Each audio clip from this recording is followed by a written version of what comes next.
19 இடங்கள்ல காயங்களோட அவர் வந்து மரணம் அடைகிறாருன்னா இது கிட்டத்தட்ட அதே மாதிரி தானே. நீங்கள் எந்த பிரின்சிபல்ஸ் வந்து நீங்கள் டிஎம்கே கிட்ட இருக்குது, அதுக்கு அகெயின்ஸ்டாக நாங்கள் போக போகிறோம், ஒரு ஆன்டி தீசிஸ் ஆஃப் டிஎம்கே கவர்மெண்ட்டாக நாங்கள் போக போகிறோம் அப்படின்னு நீங்கள் சொல்லிட்டு போயிருக்கீங்களோ அதே ஒரு தவறு உங்கள் பக்கம் நடந்திருக்குன்னா அட்லீஸ்ட் குறைந்தபட்சம் நீங்கள் அவங்களோட நிற்கணும், ஒரு அறிக்கை விடணும், ஒரு முதலமைச்சரை போய் பார்க்கணும், ஒரு சீனியர் கேடரில் இருக்கக்கூடிய மினிஸ்டரை போய் பார்க்கணுன்றது ஒரு பேசிக் எட்டிக்கெட். ஸ்டாலின் வந்து ஒரு வாட்டி சாரி கேட்டிருந்தாரு.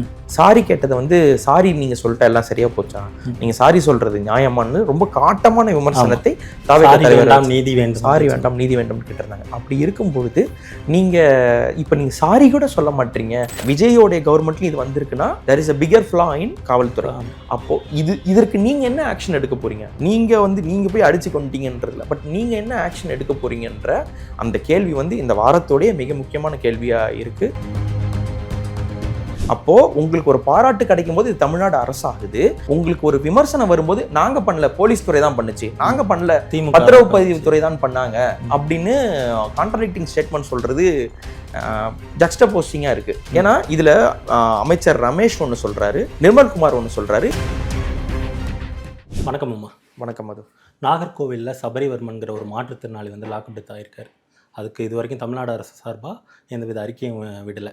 நேற்று நைட்டு தான் 5 நாளைக்கு பிறகு நேற்று ராத்திரி தான் 2 அமைச்சர்கள் போய் அவங்க வீட்டில் வந்து நிவாரணமும் அவங்களோட மனைவிக்கு வந்து அரசு வேலையும் தற்காலிக அரசு பணியும் தரதாக சொல்லியிருந்தாங்க. ஆனால் அவங்க மனைவி வந்து அதை ஏற்றுக்கல. எனக்கு நீதி கிடைச்சாகணும் அப்படின்னு அவங்கள்ட்டே சொல்லி, அமைச்சர்கள்ட்டே சொல்லி அந்த எந்த உதவியும் ஏற்றுக்காமல் இருக்காங்க. இது ஒரு classical case of government negligence நான் சொல்லணும். இது வந்து ரொம்ப ஒரு முக்கியத்துவமான ஒரு விஷயமா இருக்குன்னா, இந்த திருப்போணத்தில் வந்து அஜித்குமாரோடைய லாக்அப் மரணம் நடந்தப்போ விஜய் ஆகட்டும், தாவேக்காவை சேர்ந்த எண்ணற்றவர்களாகட்டும், அவங்க வந்து ரொம்ப காட்டமான விமர்சனம் திமுக அரசு மீது வச்சாங்க. இது திமுக அரசோட குறை மட்டும் அல்லாமல் நீங்கள் இன்னும் கொஞ்சம் பின்னோக்கி போய் பார்த்தீங்கன்னா ஜெயராஜ் பென்னிக்ஸ் கேஸ் எடப்பாடி காலத்தில் இருந்தது. அதற்கடுத்து இந்த மாதிரியான லாக்அப் டெத்ஸ் டிஎம்கே கவர்மெண்ட்டில் இருந்தது. இப்பயும் அதே மாதிரி தான் இருக்குது. ஆனால் இந்த ஓனர்ஷிப் எடுக்கிறதுன்னு இருக்கு இல்லையா, நான் வந்து இதுக்கு அக்கௌண்டபிலிட்டியாக வந்து நான் எடுத்துக்கிறேன், நான் இந்த ரெஸ்பான்சிபிலிட்டி நான் எடுத்துக்கிறேன்னு சொல்லி அந்தந்த கவர்மெண்ட் வந்து இமீடியட்டாக ரியாக்ட் பண்ணுவாங்கல்ல, அந்த ரெஸ்பான்சிபிலிட்டியை நான் எடுத்துக்கிறது, நான் இந்த அக்கௌண்டபிளாக நாங்கள் எடுத்துக்கிறேன்னு சொல்லி ஒரு அரசு நிற்கிறது வந்து இவ்வளவு அழுத்தங்களுக்கு பிறகு தான் வந்து நிற்குன்றது வந்து ஒரு மாதிரியான சாரி ஸ்டேட் ஆஃப் அஃபேர்ஸ். அது வந்து ஃபஸ்ட்டு திங். அண்ட் தென் குளித்தலையில் வந்து ஒரு மாற்றுத்திறனாளியை டிஎம்கே ஐடிவிங்கை சேர்ந்தவர்னு சொல்லி அவர் அரெஸ்ட் பண்ணாங்க.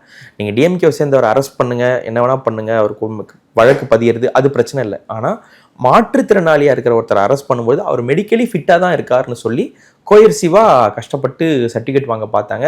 அப்புறம் அது கண்டனம் தெரிவிக்கப்பட்டு பெயிலில் வந்து அவர் அனுப்பப்பட்டார். இப்போது அதே மாதிரி ஒரு மாற்றுத்திறனாளி திரும்ப போகிறாரு.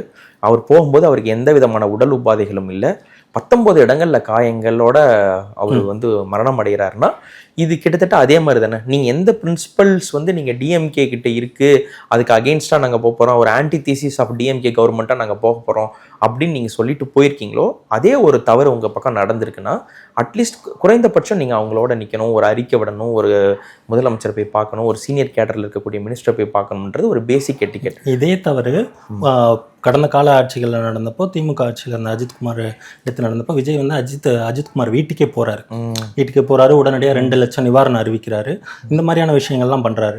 ஆனால் அவர் முதலமைச்சர் ஆனதுக்கப்புறம் இப்படி ஒரு நிகழ்வு நடக்குது அப்படிங்கும் போது ஒரு 5 நாளைக்கு வந்து அதை பற்றி வாயை திறக்காமல் இருக்காங்க அப்படிங்கிறத வந்து என்ன மாதிரியான இதாக எடுத்துக்கலாம். இத்தனைக்கும் முதலமைச்சர் இவர் தான், இவரை தேர்ந்தெடுத்த சாமானியர் தான் செத்து போயிருக்காரு.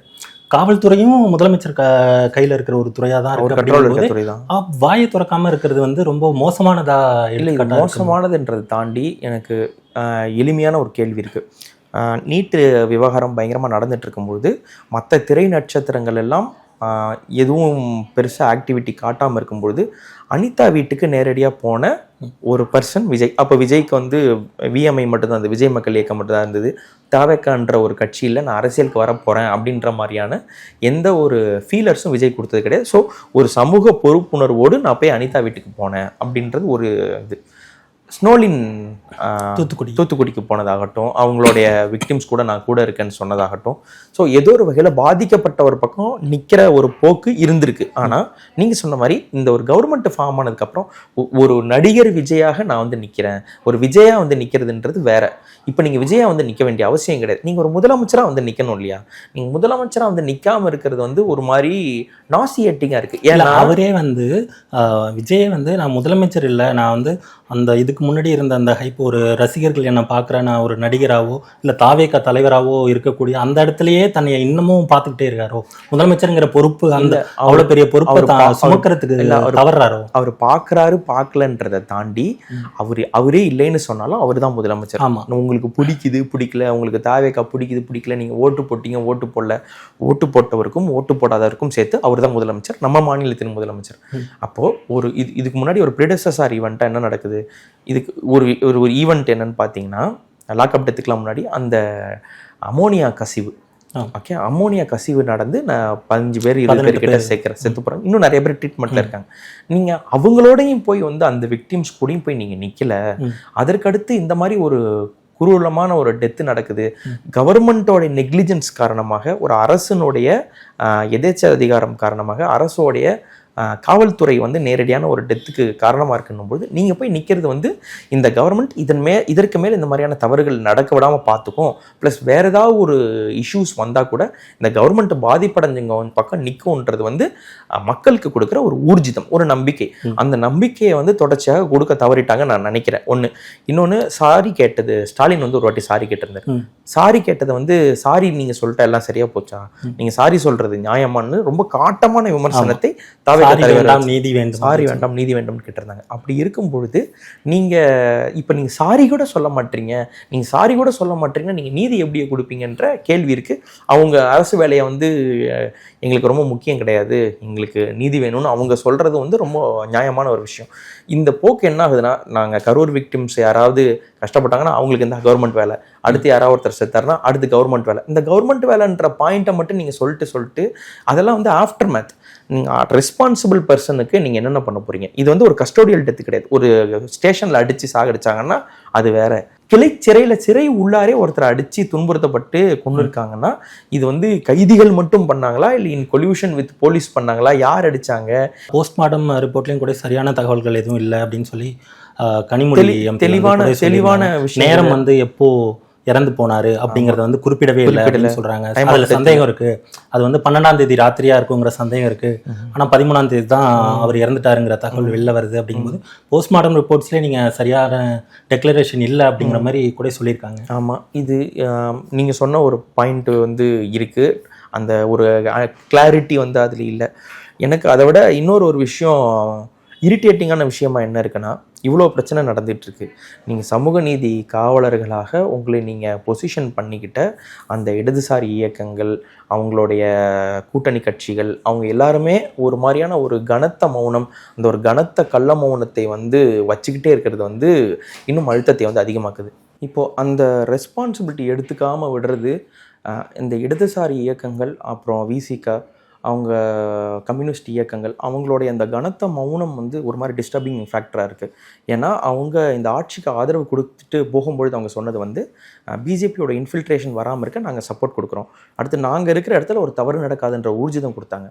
இப்போது விஜய்க்கு ஒரு பிரச்சனை வந்தால் வைகோ வந்து முன்னாடி நிற்கிறாரு, திருமாவளவன் வந்து நிற்கிறாரு, வன்னியரசு வந்து நிற்கிறாரு, சண்முகம் வந்து நிற்கிறாரு, வீரபாண்டியன் வந்து நிற்கிறார், எல்லாரும் வராங்க இல்லையா? ஒரு அப்பாவியோட உயிர் பறிபோய் கடக்கக்கூடிய இடத்துல ஏன் வந்து ஒரு கண்டன அறிக்கை கூட வரமாட்டேங்குது?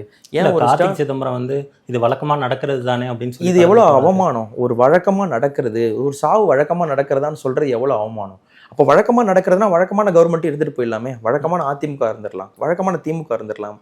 எதற்காக வந்து ஒரு மாற்றத்தை தரக்கூடிய ஒரு கவர்மெண்ட் வருதுன்னு அவங்க புஷ் பண்ணணும்? ஸோ இந்த கேள்விகள் எல்லாம் பர்சிஸ்டிங்காக இருக்குது. அண்ட் தென் இதை பற்றின ஒரு அக்கறை இல்லாமல் நாம் எது வேணால் பண்ணிக்கலாம், எதுக்கு வேணால் பதில் சொல்லிக்கலாம், நம்ம ஆன்சரபிள் இல்லை. இப்போ கரூரே ஒருவேளை கரூரில் இடைத்தேர்தல் வரலன்னா இந்த கரூர் விக்டிம்ஸை வந்து விஜய் பார்த்துருப்பாரா இல்லையான்ற ஒரு கேள்வி ஓடிட்டுருக்கிற நேரத்தில் திருவள்ளூரில் வந்து இடைத்தேர்தல் கிடையாது, அதனால் அங்கே இந்த விஷவாயு கசிவு நடந்தப்போ அவங்க அங்க போகல. போகல. நாகர்கோயில்ல எந்த இடைத்தேர்தலும் இல்லை, அதனால கன்னியாகுமரியில போகலையா இல்ல. அப்படின்ற அந்த கேள்வி இருக்கு. அந்த லாக்அப் மரணங்கள் வந்து தொடர்ந்துகிட்டே இருக்கிறது வந்து ஒரு அவலம். ஆனால் இது வந்து இமிடியேட்டா ஸ்டாப் இப்ப பண்ற மரணம் ஏற்பட்டாலுமே அங்க இடைத்தேர்தல் இருந்தாதான் விஜய் போவாரு. விஜய் இல்லை, அது அந்த விஜய் என்ன இல்லை கார்னர் பண்ணணுன்றதெல்லாம் தாண்டி ஒரு சமூக பொறுப்பு வந்து இந்த கவர்மெண்ட்டுக்கு இருக்கு. இன்னொரு ஒரு காவல்துறை மரணம் நடக்காது, இந்த மாதிரி நடக்க முடியாது, எங்க ஆட்சியில் இதெல்லாம் நடக்காதுன்னு. ஆனா நீங்களே என்ன பண்றீங்க, உங்ககிட்ட இருக்கிற போலீஸ் மேல நீங்க குற்றம் சொல்லிட்டே இருந்தீங்க. நீங்க தான் குற்றம் சொல்லி ஆரம்பிச்சீங்க. போலீஸ் தான் கரூர்ல கொலை பண்ணிட்டாங்கன்ற பாயிண்ட் வரைக்கும் நீங்க தான் போலீஸ் மேல குறை சொல்லியிருக்கீங்க. அப்போ உங்களுக்கே உங்க போலீஸ் பத்தி தெரியுதுன்னா, போலீஸ் கொலை பண்ணக்கூடிய போலீஸ்னா அப்போ இதுல வந்து யார் காரணம் அப்படின்ற கேள்வி, இதற்கும் போலீஸை பிளேம் பண்ணணுமா, இல்ல இந்த லாக்அப் இந்த கஸ்டோடியல் டெத் இந்த ஜெயில நடந்த டெத்துக்கும் டிஎம்கே தான் காரணமான்றதை வந்து தாவேகா தரப்பு தான் கிளாரிஃபை பண்ணணும். அந்த கொஸ்டின் வந்து இருக்கு. இந்த வாரத்தினுடைய காவல்துறை வந்து எல்லா விஷயத்துக்கும் பலிக்கடா ஆக்குறாங்களோ தமிழ்நாடு? இல்ல நான் அப்படி நினைக்கல. நான் அந்த அளவு கரூர் இல்ல அந்த அளவு மனித புனிதர்கள்லாம் காவல்துறை கிடையாது. குறிப்பா தமிழக காவல்துறை வந்து அந்த அளவு புனிதர்கள்லாம் கிடையாது. அதாவது தாவேகா ரொம்ப மோசம், பாவம், காவல்துறை ரொம்ப பாவம், தாவேகா தான் மோசம், அந்த மாதிரி கிடையாது. காவல்துறையில எப்பயுமே வந்து நீங்க ஒரு சின்ன கண்காணிப்பு இல்லைன்னா நியூமரஸ் ஃபால்ஸ் கேஸ் உங்க மேல வந்து ஃபைல் பண்ணப்படும். நீங்க அதுக்கு வந்து நிறைய சாட்சி இருக்கு, பிறர் சாட்சிகள் நிறைய பார்த்துருக்கோம், ஃபால்ஸ்லி அக்யூஸ்டு நிறைய பார்த்துருக்கோம், எக்ஸ்ட்ரா ஜுடிஷியல் கில்லிங் பார்த்துருக்கோம், என்கவுண்டர்ஸ் பார்த்துருக்கோம். இது வந்து புதுசு கிடையாது. நீங்க அன்செக்கடா போயிருந்தா, அன்செக்கடா விட்டா என்ன வேணா ஆகுன்றதுக்கு வந்து கலைஞர் தன்னுடைய ரூலிங் பீரியட்ல இருக்கும் பொழுதே காவல்துறையோடைய ஈரல் அழுகி விட்டதுன்னு அவருடைய காவல்துறை பற்றி சொன்ன இன்சிடென்சஸ் எல்லாம் இருக்குது. ஸோ கலைஞரில் ஆரம்பித்து, ஜெயலலிதாவில் ஆரம்பித்து, இபிஎஸ் ஆரம்பித்து, ஸ்டாலினில் ஆரம்பித்து, விஜயோடைய கவர்மெண்ட்லையும் இது வந்திருக்குன்னா there is a bigger flaw in காவல்துறை. அப்போ இதற்கு நீங்க என்ன ஆக்ஷன் எடுக்க போறீங்க? நீங்க போய் அடிச்சு கொண்டீங்கன்றதுல, பட் நீங்க என்ன ஆக்ஷன் எடுக்க போறீங்கன்ற அந்த கேள்வி வந்து இந்த வாரத்தோடைய மிக முக்கியமான கேள்வியா இருக்கு. இந்த லாக்அப் டெத்ஸோடைய கேள்வியாகவும் தாவேகா வந்து இதற்கு என்ன மாரல் ரெஸ்பான்சிபிலிட்டி எடுத்துக்க போறாங்க, விஜய் என்ன ஸ்டேட்மெண்ட் சொல்ல போறாரு அப்படின்ற கேள்வியும் இருக்கு. சபரிவர்மன் வந்து ஒருவேளை தாவேகாவுக்கு ஓட்டு போட்ட ஒருவராக கூட இருக்கலாம். அப்படின்னும் பொழுது நீங்க அவருக்கு என்ன பதில் சொல்ல போறீங்க? ஒரு மாற்றுத்திறனாளிக்கு என்ன பதில் சொல்ல? எல்லாருக்குமே அண்ணன், நீங்க எல்லாருக்குமே அண்ணன் சொல்றீங்களே, ஒரு மாற்றுத்திறனாளி அப்படின்னும் பொழுது இன்னும் அதை ரொம்ப ஒரு கனத்த மனதோடு இதை பதிவு செய்ய வேண்டியிருக்கு. இந்த வாரத்தினுடைய சோககரமான ஒரு கேள்வியா, இந்த வாரத்தோடைய பதில் இன்னும் நமக்கு தெளிவாக கிடைக்காத ஒரு கேள்வியாக இருக்கிறது வந்து இந்த லாக்அப் மரணங்களுக்கு யார் பொறுப்பேற்பது என்ற கேள்வி இருக்கு. அடுத்த இஷ்யூ என்ன இருந்தது மது? அடுத்த இஷ்யூ பார்த்தீங்கன்னா 100 கோடி ரூபாய் என்ன, பழனி கோவிலுக்கு மடத்துக்கு சொந்தமான இடத்த வந்து 100 கோடி ரூபாய் மதிப்புள்ள இடத்த வந்து 2 கோடி ரூபாய்க்கு வந்து பத்திரப்பதிவு நடந்திருக்கு. அது பற்றின கேள்விகள் வரும்போது இப்போ ஒரு பத்திரப்பதிவு அந்த பத்திரப்பதிவு அலுவலகத்துக்கு ஆக்டிங்காக வந்த ஒருத்தர் தான் தவறாக பண்ணியிருக்காரு அப்படின்னு சொல்லிட்டு சஸ்பெண்ட் பண்ணியிருந்ததை கோர்ட் வந்து ஜஸ்டின் மணிகண்டன் வந்து அவருக்கு வந்து முன்ஜாமீன் கொடுத்துருக்காங்க. ஏன்னு கேட்டால் அந்த ரிஜிஸ்ட்ரேஷன் வந்து 3ஆம் தேதியே ஆகிருக்கு அப்படின்னு சொல்லி ஜஸ்டின் மணிகண்டன் வந்து சொல்லிட்டு இதில் இந்த விஷயத்தில் என்ன பலிக்கடை ஆக்க பார்க்குறாங்க. ஆனால் எனக்கு முன்னாடி இருந்த பாலச்சந்தருங்கிற அந்த பத்திரப்பதிவு ஆணையத்தை வந்து அதை வந்து பத்திரப்பதிவே பண்ணியிருக்காரு. ஆனால் நான் அன்னைக்கு ஆவண எண் மட்டும்தான் இவர் கொடுத்துருக்காரு, ஆவண எண் மட்டும்தான் நான் கொடுத்துருக்கேன் அப்படிங்கும்போது என் மேலே இது பண்ணுறாங்க அப்படின்னு சொல்லியிருக்காரு. இதை பற்றி இப்போ அமைச்சர் ரமேஷ் பேசும்போது என்ன சொன்னார்னா, கட்சி மீது தாவேகா கட்சி மீது வந்து சேத்தவாரி அரைக்கிறாங்க, கட்சி மீதான அவதூறை பரப்புறாங்க, தவறு நடந்திருக்குன்னு அவரே சொல்றாரு. அது தவறுங்க. அது அதாவது இப்போ வந்து ஒரு கிளவரா இவங்க என்ன சொல்லிடுறாங்க, இல்ல ஊழலுக்கு வந்து புதிய வேர்டா வந்து காயின் பண்றது வந்து தவறு. எனக்கு என்ன கேள்வி சொல்றாரு, போன ஆட்சியில நடந்த ஸ்டார்ட் பண்ண திட்டங்களுக்கு எல்லாம் இந்த கவர்மெண்ட் வந்து கிரெடிட் எடுத்துக்குன்னு ஒரு குற்றச்சாட்டு இருக்குல்ல. நான் என்ன சொல்றேன், ஆஸ் அ தமிழ்நாடு கவர்மெண்ட் நீங்க போன தமிழ்நாடு கவர்மெண்ட் பண்ணதை இந்த தமிழ்நாடு கவர்மெண்ட் கொண்டாடி நீங்க ஓன் கூட பண்ணிக்கோங்க, பிரச்சனை கிடையாது. அப்போ உங்களுக்கு ஒரு பாராட்டு கிடைக்கும் போது இது தமிழ்நாடு அரசாகுது, உங்களுக்கு ஒரு விமர்சனம் வரும்போது நாங்க பண்ணல, போலீஸ் துறை தான் பண்ணுச்சு, நாங்க பண்ணல, பத்திரப்பதிவு துறை தான் பண்ணாங்க அப்படின்னு கான்ட்ராடிக்டிங் ஸ்டேட்மெண்ட் சொல்றது ஜக்ஸ்டபோசிங்கா இருக்கு. ஏன்னா இதுல அமைச்சர் ரமேஷ் ஒன்று சொல்றாரு, நிர்மல்குமார் ஒன்று சொல்றாரு, இதுல போற போக்கில் அவங்க லோகேஷையும் அமைச்சர் இழுத்து வர்றாங்க. எப்படி பாக்குறீங்க இதை? இல்ல, தவறு நடந்தது அறநிலையத்துறையில. ஒரு தவறு நடந்திருக்கு அப்படின்னா அதை வெளிப்படுத்துற இடத்துல அறநிலையத்துறை தான் இருக்கு. அந்த மாற்றமாகி போன இப்போ வந்து ஒருத்தருக்கு பணி உயர்வு கொடுத்து இங்க சென்னைக்கு மாத்திருக்காங்க. அவருக்கு வந்து 2ஆம் தேதியே அங்க போய் நான் வந்து ஃபைல் பண்ணிட்டு இந்த இடத்த வந்து ரெஜிஸ்டர் பண்ணக்கூடாது அப்படின்னு சொல்லி கொடுத்துட்டதா சொல்லிட்டு 3ஆம் தேதி 3ஆம் தேதி எதுவும் பண்ணாம இருந்திருக்காங்க. 4-5 வந்து விடுமுறை தினமா போயிட்டு அப்படிங்கறனால அதில் பண்ணல. 6ஆம் தேதி அங்க பொறுப்பேத்துக்க வர ஆணையர் வந்து பத்திரப்பதிவு ஆணையர் வந்து பொறுப்பேத்துக்கல. அவருக்கு பதில் ஆக்டிங்கா ஒரு ஆளை கொண்டு வராங்க. எங்க இருந்து கொண்டு வராங்க? அதுலயும் சிக்கல் இருக்கு. என்னன்னா பக்கத்துல அதுக்கு நியர்பைல இருக்கிற யாரோ ஒரு பத்திரப்பதிவுல இருந்து ஒரு துறையிலேருந்து ஒருத்தரை கொண்டு வராம இவங்க என்ன பண்ணிருக்காங்க, ரொம்ப லாங்க போய் ஒரு 70 கிலோமீட்டர் தாண்டி போய் கன்னியாகுமரியில இருந்து கொண்டு வந்திருக்கிறதா. இல்ல கன்னியாகுமரி கொடைக்கானல்ல இருந்து கொண்டு வந்தாங்க. கொடைக்கானல்ல இருந்து கொண்டு வந்தாங்க. அது பக்கத்துல 10 கிலோமீட்டர்ல சத்திரப்பட்டின்னு ஒண்ணு இருக்கு, அங்க இருந்து கூட்டு வரல. கீரனூர்ல இருந்து கூட்டு வரல. இவங்க என்ன பண்றாங்க, கொடைக்கானல்ல இருந்து 60-70 கிலோமீட்டர் தாண்டி ஆள் கூட்டு வந்திருக்காங்க. அதுவும் கரெக்டா அன்னைக்குன்னு பார்த்து எப்படி கூட்டு வந்தாங்கன்ற ஒரு கேள்வி வந்து பெருசா இருக்கு. அப்போ இதுல ஒரு மால் பிராக்டிஸ் நடந்திருக்கு இல்லையா? இந்த மால் பிராக்டிஸ் அப்ப நடந்தது மாட்டினது இப்ப ஜஸ்டின் பிரபாகரன் ஜஸ்டின் மணிகண்டன் பேர் தெரியுது, பாலசுப்ரமணியம் பேர் தெரியுது. எனக்கு என்னன்னா இந்த மீதி இருக்காங்க இல்லையா, அவங்க மேல வந்து ஒரு தேடுதல் வேட்டை வந்து நடந்துட்டு இருக்கு. சிபிசிஐடி வசம் போய் யார் வாங்கினாங்க, யார் வித்தாங்க, அவங்க யாரு, அவங்க என்ன, அவங்களுடைய டீடைல்ஸ் என்னன்னு ஃபர்னிஷ் பண்ண முடியாத ஒரு பாயிண்ட்ல இருக்கிறது இன்னும் அதை பத்தின ஒரு ஸ்கெப்டிகாலிட்டியை கூட்டுது. இப்போ அந்த ஆட்கள் யார் யாருன்னு தெரியல, அவங்களுடைய டீடைல்ஸை வந்து இவங்களால ஃபர்னிஷ் பண்ண முடியல, அல்லது திட்டமிட்டு இவங்களோட டீடைல்ஸ் மறைக்கப்படுதா அப்படின்ற கேள்வி வந்து திரும்ப எழுது. ஏன்னா திரும்பவும் ஏன் இதுக்குள்ள போக வேண்டியிருக்குன்னா, ஒரு அமைச்சர் வந்து இது திமுகவோட சதின்னு சொல்றாரு. யாரு? சட்டத்துறை அமைச்சரா இருக்கக்கூடிய நிர்மல். இன்னொருத்தர் வந்து ஆமாங்க தப்பு நடந்துச்சு, எங்க தப்ப நாங்க ஒத்துக்கிறோம் அப்படின்ற பாயிண்ட்ல இருந்து ரமேஷ் பேசுறாரு. எங்களுடைய கேள்வி, நாங்க ஏதாவது ஒண்ணு நம்புறோம், நாங்க ரமேஷ் சொல்றத பரிபூர்ணமா நம்புறோம். ஆமா ஏதோ ஒரு தவறு நடந்திருக்கு, இதுக்கு தாவாய்க்காவுக்கும் அதுக்கும் எந்த சம்பந்தமுமே இல்லை அப்படின்னு நம்புறோம். இல்லையா நிர்மல்குமார் சொல்றதை நம்புறோம். நிர்மல்குமார் சொல்றது ஒரு மாதிரி இருக்கு, ரமேஷ் சொல்றது ஒரு மாதிரி இருக்குன்னா அப்ப அதனோட உண்மை என்ன? அப்ப அதனுடைய தேர்ட் ஆங்கிளா இதுக்குள்ள என்ன இருக்கு அப்படின்ற கேள்வி வந்து திரும்ப திரும்ப எழுந்துகிட்டே இருக்கு. இந்த டவுட் வந்ததெல்லாம் தாண்டி எனக்கு ஒரு இன்ட்ரெஸ்டிங் அப்சர்வேஷன் என்னன்னா, சட்டசபை விவாதத்துல வந்து ரமேஷ்குமார் வந்து ஒரு இஷ்யூ ரைஸ் பண்றாரு. தேவையில்லாம பார்க்கிங் 11 கோடிக்கு 15 கோடிக்கு வந்து சில இடத்துல கொடுத்து வச்சிருக்காங்க அப்ரூவல், அந்த அப்ரூவல்லாம் கேன்சல் பண்றோம் அப்படின்னு சொன்ன உடனே, தற்போது அறநிலைத்துறை அமைச்சராக இருக்கக்கூடிய ரமேஷ் சொன்ன உடனே முன்னாள் அறநிலைத்துறை அமைச்சராக இருந்த சேகர்பாபு இருந்து அதுக்கு கவுண்டர் கொடுக்குறாரு. இப்போ இந்த இஷ்யூ தீவிரமா ஓடிட்டு இருக்கும்போது ஒரு கவுண்டர் வந்து சேகர்பாபுட்டேன்னு வரும்னு நம்ம எக்ஸ்பெக்ட் பண்ணுவோம். ஆனா சேகர்பாபுவோடைய நடவடிக்கைகளால் தான் ஸ்டாலினுக்கு தோல்வி அப்படின்னு பகிரங்கமாக குற்றச்சாட்டிய பரந்தாமன் தான் என்ன பண்றாரு, இந்த இஷ்யூவை வந்து லீட் பண்றாரு. ஸோ டிஎம்கேல வந்து இதற்கு சேகர்பாபுவோடைய ஸ்டேட்மெண்ட் என்னவா இருக்கும்னு நம்ம யோசிச்சுட்டு இருக்கிற நேரத்தில் சேகர்பாபுவை நேரடியாக விமர்சித்த ஸ்டாலினோட தோல்விக்கு பொறுப்பாளர் அவர் தான் அப்படின்னு சொன்ன பரந்தாமன் வந்து இதற்கு விளக்கம் கொடுக்கறது வந்து அங்க நடக்கிற ஒரு பவர் ஷிஃப்ட் அண்ட் பவர் மூவ்மெண்ட்டை வந்து இன்னும் நல்லா வெளிச்சம் போட்டு காட்டுதுன்னு நான் நம்புறேன். ஸோ இந்த அறநிலைத்துறை விவகாரத்துல who is to blame? இது அறநிலைத்துறை தவறா, இல்ல அதிகாரிகளோட தவறா, இல்ல பத்திரப்பதிவுத்துறையோட தவறா, இல்ல நிர்மல்குமார் சொல்ற மாதிரி இது திமுகவுடைய சதி இருக்கு அப்படின்னு எடுத்துக்கலாமா அப்படின்னு ஒரு டவுட் வருது. எனக்கு என்னன்னா 100 ரூபா 10 ரூபா வாங்கி இந்த அரசு மருத்துவமனையில எல்லாம் தள்ளிக்கிட்டே போறாங்க, அவங்க மேலாம் நடவடிக்கை எடுக்கிற ஸ்ட்ரிக்ட் ஆபீசரா இருக்கக்கூடிய ரமேஷ்குமார் 10 ரூபாய்க்கு எவ்வளவு ஸ்ட்ரிக்டா இருப்பாருன்னா அப்ப 100 கோடிக்கு எவ்வளவு ஸ்ட்ரிக்டா இருப்பாரு. அப்ப அது சம்பந்தப்பட்ட ஸ்ட்ரிங்ல யார் யாரெல்லாம் இருக்காங்க, அந்த இழையில வந்து யார் யாரெல்லாம் இருக்காங்க. ஒரு பத்திரப்பதிவு அலுவலர் இருக்காருன்னா அவர் மட்டும் இல்ல இல்லையா, அவர் மட்டும் தனியா போய் ஒரு குற்றம் பண்ணிட முடியாது இல்லையா. இது இவ்வளவு பெரிய விஷயம் நடந்திருக்குன்னா அப்ப இதுக்கு பின்னாடி இருக்கக்கூடிய ஆட்கள் யார் யாரு அப்படின்றத பத்தி தீவிரமான நடவடிக்கை கொடுத்து ஒருத்தரை வந்து சென்னைக்கு அனுப்பியிருக்காங்க. அந்த பத்திரப்பதிவு துறையில இதுக்கு கோவில் அறநிலையத்துறையில இருந்த செயலாளர், இணை செயலாளர் வந்து அவரை வந்து சென்னைக்கு வந்து பதவி உயர்வு கொடுத்து அனுப்பியிருக்காங்க. அவர் சொல்லும் போதும் இது முன்னாடியே வந்து இது பண்ணது, நாங்க வந்து திடீர்னு ஒன்றும் பதவி உயர்வு கொடுக்கல அப்படின்னு சொல்றாரு.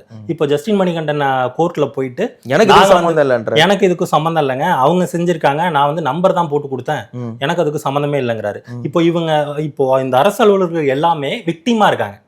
இந்த இடத்துல நம்ம அவங்க மேல குற்றம் சுமத்துறதுங்கிறத தாண்டி அவங்களும் பாதிக்கப்பட்ட நடந்ததா ஒருத்தர் இருக்காங்க, அவங்க தான் இது எல்லாத்தையும் பிளான் பண்ணதுங்கிறது இருக்குல்ல. அப்போ அந்த ஒருத்தர் யாருங்கிற கேள்வி வருது.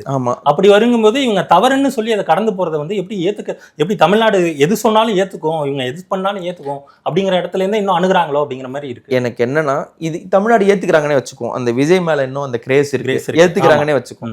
But how far you can do this? இது நீங்க ஒரு நாள் நீங்க பண்ணிட்டே இருக்க முடியாது இல்லையா.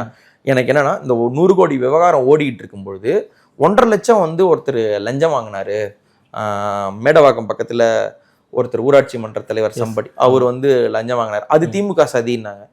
சரி திமுக சதி நம்பிடலாம், திமுக சதி பண்ணி ஏதோ இது பண்றாங்க, அப்புறம் அவர் கட்சியை விட்டு நீக்கப்பட்டார். திமுக சதிக்கு ஆளான இப்போ திமுக சதின்னு சொல்றாரு விஜய், திமுக சதின்னு தானே சொல்றாரு. விஜய் தன்னுடைய தலைவர் பதவியில இருந்து நவுந்து போயிறாரு. இல்ல அப்ப இவர் மட்டும் திமுக சதின்னு சொன்னதுக்கு அப்புறம் இவரே நீக்கப்பட்டார். அப்ப வேற ஏதோ ஒரு தவறு நடந்திருக்குன்னு சொல்றீங்க இல்லையா? இப்ப அந்த 100 கோடி மேட்டர்ல இருந்து டீவியேட் பண்றதுக்காக இந்த மேட்டரை விட்டு இவர் நடவடிக்கை எடுத்துட்டாரு அப்படின்ற ஒரு டீகாயா இதை தள்ளுறாங்களான்ற ஒரு கேள்வியும் இதுல இருக்கு. இல்ல அந்த டீவியேஷன் வந்து அவங்கள்ட்ட வந்து ரொம்ப அதிகமாகவே இருக்குது. இந்த 100 கோடி ரூபா மேட்ரு வெளில வந்த உடனே அந்த 1.5 லட்ச ரூபா மேட்ரு வெளில வருது. 1.5 லட்ச ரூபா மேட்ரு இதாகி வீடியோ போன உடனே அவரை வந்து கட்சியிலேருந்து நீக்கிறேன் அப்படின்னு சொல்லி ஸ்டேட்மெண்ட் வருது. கட்சியிலேருந்து நீக்கிறேன்னு ஸ்டேட்மெண்ட் வந்த அடுத்த கொஞ்ச நேரத்தில் அவர் அரெஸ்ட் பண்ண போகிறாரு. இப்போது இது என்ன ஆகுதுன்னா 1.5 லட்ச ரூபா வாங்கினவனை பார்த்தியா அரெஸ்ட் பண்ணிட்டோம், அவனை வந்து கட்சியிலேருந்து நீக்கிட்டோம் அப்படிங்கிற இந்த இடத்துக்கு போகுதே தவிர, சரிப்பா அரெஸ்ட் பண்ணிட்டேன், 1.5 லட்ச ரூபா வாங்கினவன அரெஸ்ட் பண்ணிட்டேன், 100 கோடி ரூபா ஊழல் ஒண்ணு நடந்திருக்குல்ல, என்ன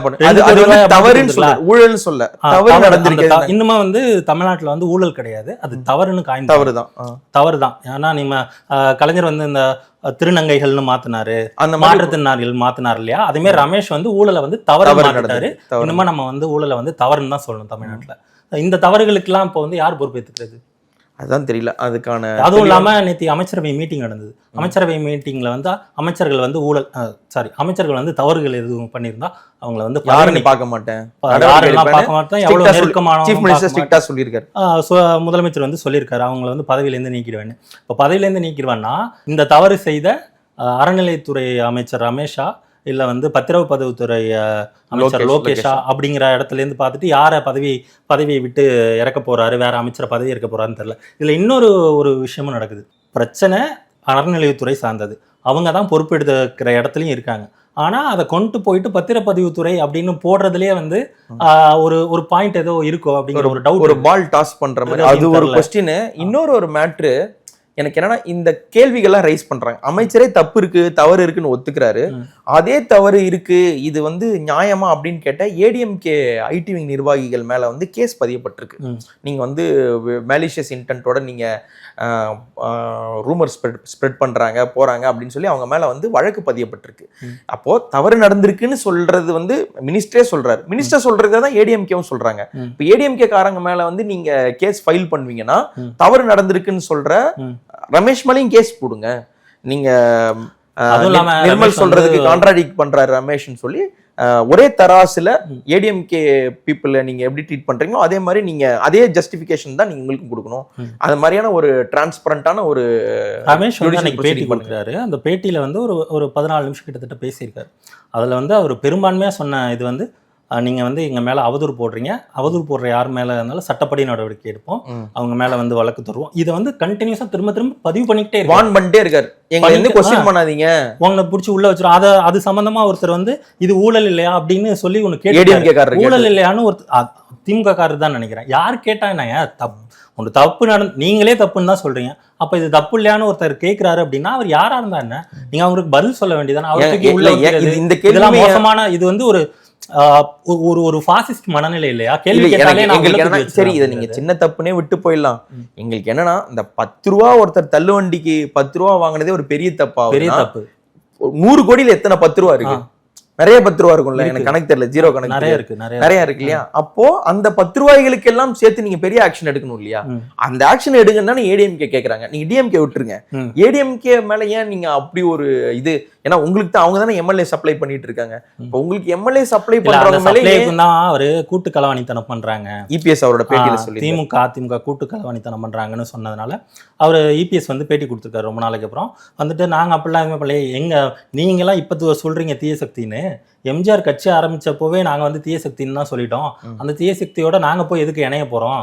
நீங்க வந்து களவாணின்னு என்கிட்ட சொல்லிட்டு என்கிட்ட இருக்கிற எம்எல்ஏவை நீங்க தான் களவாடிட்டு இருக்கீங்க, விஜய் தான் களவாணி அப்படின்னு சொல்றாரு இபிஎஸ் வந்து. இது எப்படி இவங்க சொல்றதை விட எப்படி அதை பொருத்தி பார்க்க முடியும்? இல்ல அதிமுக ஒருவேளை எடப்பாடியோட ரியாக்ஷனை பார்த்துட்டு தான் அதிமுக காரங்களா இருந்தாலும் பரவாயில்ல, இது வரைக்கும் அவங்க மேல எதுவும் இது எடுக்காம இப்ப பேச ஆரம்பிச்சிட்டாரு. இன்னும் அவங்களையும் நம்ம வந்து ஏடிஎம்கேயும் டார்கெட் பண்ணணும் அப்படிங்கிற மாதிரி அந்த கேள்வி இருக்கு. ஸோ இந்த 2 விவகாரம் தான் இந்த வாரத்தோடைய டாமினேட்டிங், ரொம்ப முக்கியமான நம்புறேன். இன்னும் சில நியூஸஸ் இருக்கு, ஆனா நீதி கிடைச்சே ஆகணும். இல்ல இது வந்து இது ஒரு வாரத்தோட முடிகிற மேட்டர் மாதிரி தெரியல. இந்த இஷ்யூ வந்து நெக்ஸ்ட் வீக்கும் ப்ரொலாங் ஆகும். அதற்கப்புறம் இந்த வாரத்திலே வந்து விஜயோட Karur visit, plus Annamalai float பண்ணிருக்கக்கூடிய நியூ மூமெண்ட் அவரு பேசியிருக்கிறது, விஜய்க்கு அவர் சார்பாகவும் சொல்லியிருக்காரு, அண்ட் தென் டிஎம்கே சார்பாகவும் சில விஷயங்கள்லாம் பேசியிருக்காரு. அதை பத்தி நம்ம எலாபரேட்டா நெக்ஸ்ட் வீக்ல பேசுவோம். இந்த வாரத்துல வந்து அந்த லாக்அப் டெத் விவகாரமும் அந்த அறநிலைத்துறையினுடைய சின்ன தவறு 100 கோடின்ற அந்த சின்ன தவறு மட்டும் நடந்திருக்கிறத பத்தி மட்டும் நம்ம பேசியிருக்கிறதுனால இதனுடைய தொடர்புடைய செய்திகள் என்ன வருது, அதற்கு அடுத்து மினிஸ்டர் ரமேஷ் என்ன விளக்கங்கள், புது விளக்கங்கள் கொடுக்கிறாரு, அரசு எதுக்கெல்லாம் பொறுப்பேற்று என்ன சொல்றாரு, யார் யாரெல்லாம் இன்னும் அரெஸ்ட் ஆக போறாங்கன்றதை வந்து வெயிட் பண்ணி பார்ப்போம். அடுத்த வாரத்துல என்ன நடக்குதுன்றத அப்டேட்ஸோட சந்திப்போம். நன்றி மோது.